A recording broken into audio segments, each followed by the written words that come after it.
नमस्कार दोस्तों, संस्कृत साधना चैनल में आपका स्वागत है। आपकी परीक्षाएं बहुत नज़दीक हैं। परीक्षा के लिए बहुत बहुत आप लोगों को शुभकामनाएं हैं। आप लोग अपनी एक सीट हर व्यक्ति निश्चित और सुनिश्चित कर सके, इसके लिए आप बहुत परिश्रम और प्रयास कर रहे हैं, निरंतर अभ्यास कर रहे हैं।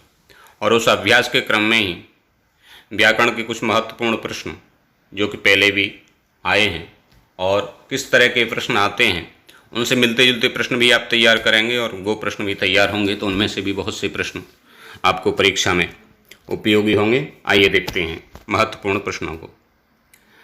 अक्षसु किस विभक्ति का रूप है? तो ये शब्द रूपों से प्रश्न है। शब्द रूप आपने तैयार किए ही होंगे। तो अक्षसु किस विभक्ति का है? तो बहुत बड़ा वीडियो न करते हुए जो मुख्य इसके उत्तर हैं उन पर ही हम चर्चा करेंगे। तो ये सप्तमी विभक्ति के बहुवचन में बनता है अक्षसु, और ये नपुंसकलिंग में इसके रूप चलते हैं। आगे देखिए, इष्टनाष्टु के अनुसार संधि रूप है, क्या है? तट्टी का है, तो तत्थंटी का, तट्टी का। ठीक है। 91 का संस्कृत शब्दात्मक क्या रूप होगा? माने 91 को संस्कृत में क्या कहेंगे? 91 को संस्कृत में क्या कहेंगे? तो क्या कहेंगे? एक नवति, एक नवति कहेंगे। अद्यतन भविष्य के लिए प्रयुक्त होता है। अद्यतन भविष्य के लिए क्या प्रयुक्त होता है? तो देखो, ये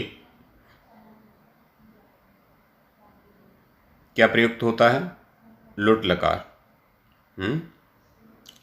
अनद्यतने लुट, इसमें भूधातु के रूप चलते हैं भविता, भवितारो, भवितारा। तो लुट लकार प्रयोग होता है अनद्यतन भविष्य के लिए। न अद्यतन है तो अनद्यतन है। गम धातु, गम धातु का लुंग लकार प्रथम पुरुष बहुवचन में क्या रूप बनेगा? गम धातु का लंग लकार प्रथम पुरुष बहुवचन, लुंग लकार, क्षम्यताम, लुंग लकार में। तो लुंग लकार में गम धातु के रूप बनते हैं अगमत, अगमताम, अगमन। और इन्होंने पूछा है बहुवचन में, तो बहुवचन में क्या बनेगा? आगमन। तो आगमन कहाँ है? वी, ये सही हो जाएगा। आगे देखिए, भू धातु का लुंग लकार प्रथम पुरुष एक वचन में क्या रूप होगा? भू धातु का लुंग लकार प्रथम पुरुष और एक वचन में क्या रूप होगा? तो अभूत, अभूताम, अभूवन, ये रूप चलते हैं। ठीक है, लुंग लकार में। तो एक वचन में पूछा है तो क्या हो जाएगा? अभूत। हल संधि किसे कहते हैं? हल संधि किसे कहते हैं? तो किसे कहते हैं? व्यंजन संधि को। स्वर संधि हच संधि को कहते हैं और व्यंजन संधि को हल संधि कहते हैं। ठीक है, तो व्यंजन संधि को कहते हैं। पितृ आकृति ही का शुद्ध संधि रूप क्या होगा? तो पितृ प्लस आकृति है, क्योंचि सूत्र से यण हो जाता है। ठीक है, तो पितृ आकृति में क्या बनता है? पित्राकृति होता है। री के लिए रा यण हो जाता है, तो ये पित्राकृति ही बन जाएगा, पित्राकृति ही। आगे देखिए, चतुर्थी तत्पुरुष युक्त समास है, तो कौन सा है? तो यूपादारु, यूपदारु, बहुत बार ये आता है। ये चोराद्वयम, चोरभयम पंचमी तत्पुरुष, राज्ञा पुरुषा, राजपुरुषा षष्ठी तत्पुरुष, और सभायाम पंडिता, सभा पंडिता। ठीक है, तो ये इस प्रकार से आपके समास भी आपको तैयार होने चाहिए। द्विगु समास, द्विगु समास युक्त शब्द कौन सा है? तो संख्या पूर्वे द्विगु। ठीक है। अच्छा, हिमस्य अत्ययः का समस्त पद क्या होगा? तो हिमस्य अत्ययः अतिहिमम हो जाएगा, अतिहिमम। निर्मक्षकम में समास है, तो मक्षिकाणाम अभावो निर्मक्षकम, कौन सा समास है? अव्ययीभाव समास है। ठीक है। आगे देखिए, हरित त्राता में समास है, कौन सा त्रात है? तो कौन सा समास है?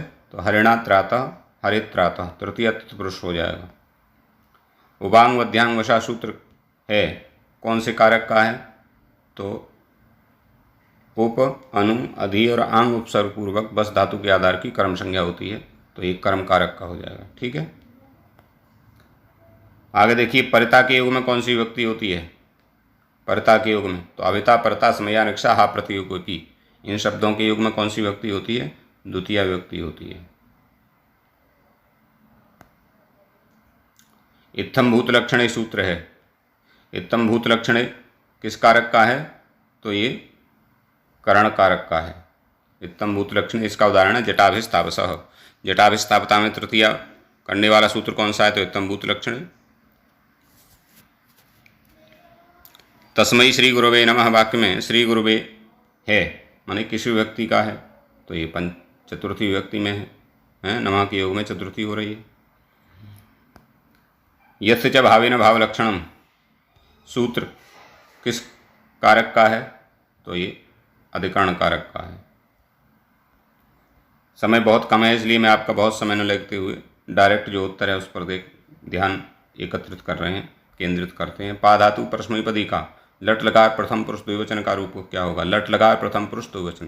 पा का क्या है? पिवादेश हो जाता है सार्वधातुक लकारों में, तो पिबती पिबतः, तो द्विवचन में क्या बन जाएगा? पिबतः बन जाएगा। आगे देखिए, भी धातु परस्मैपदी लट लकार मध्यम पुरुष एक वचन का क्या रूप होगा? मध्यम पुरुष एक वचन का, तो बिभेति प्रथम पुरुष का, और एक वचन में क्या बनेगा? विभेषि, विभेषि बनेगा। ठीक है, विभेषि।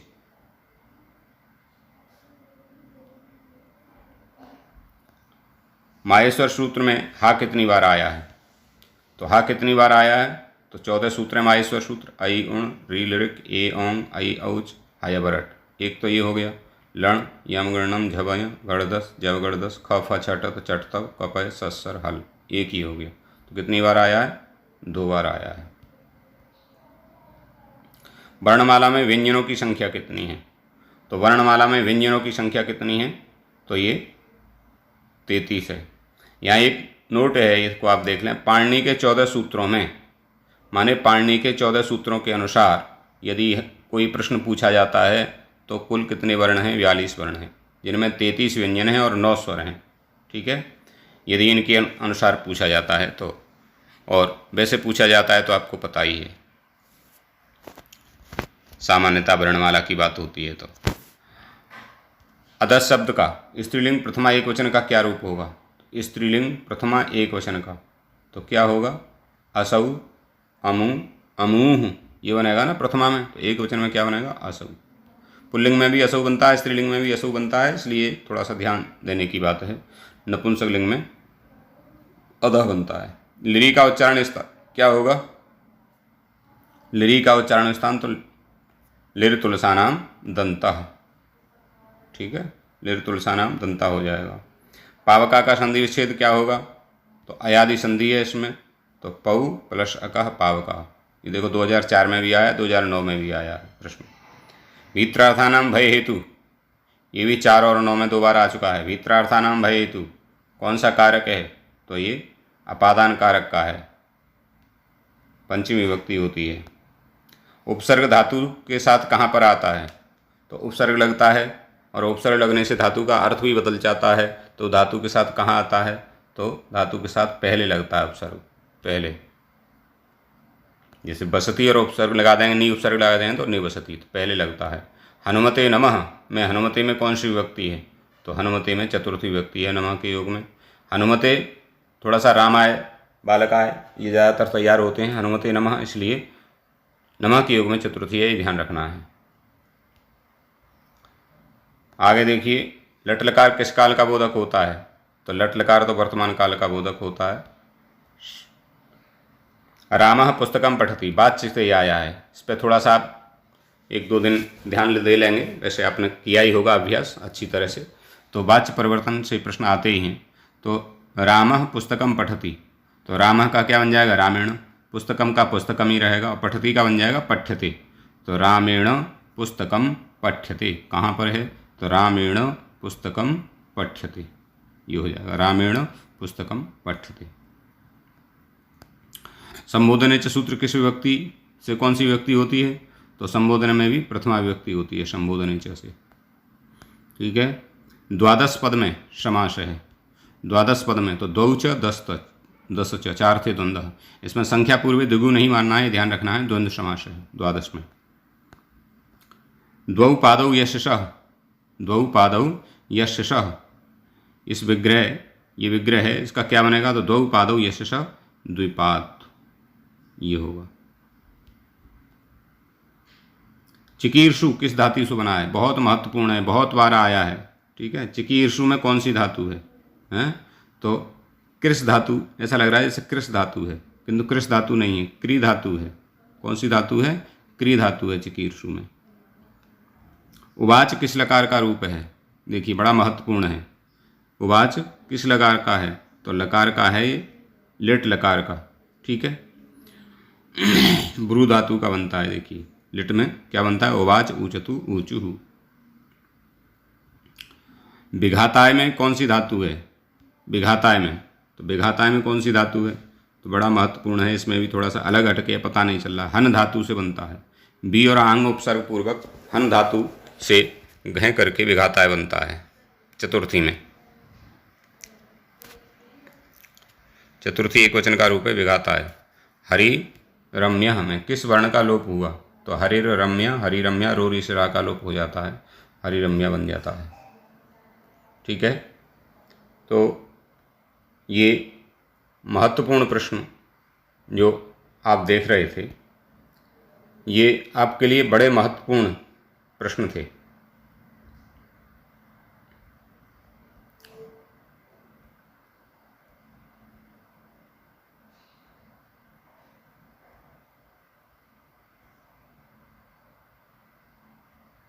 हरि रम्य, हरि रम्य, ये हो गया ना, हरि रम्य।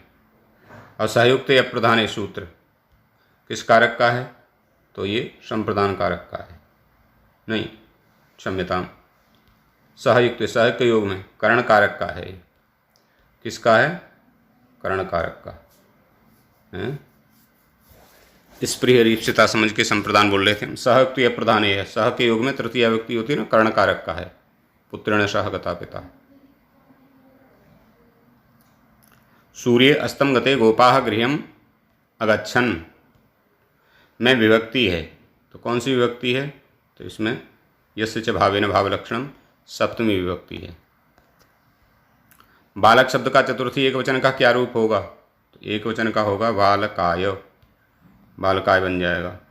अस्मद शब्द का सप्तमी एक वचन का, अस्मद, युष्मद और अदस शब्द के रूपों को विशेष रूप से आपको देखना है। तो सप्तमी के एक वचन में क्या बनेगा? तो मई बनेगा। अस्मद का क्या बनेगा? मई। और युष्मद का क्या बनेगा? त्वयि। तेरह के लिए संस्कृत में क्या कहेंगे? तेरह के लिए संस्कृत में क्या कहेंगे?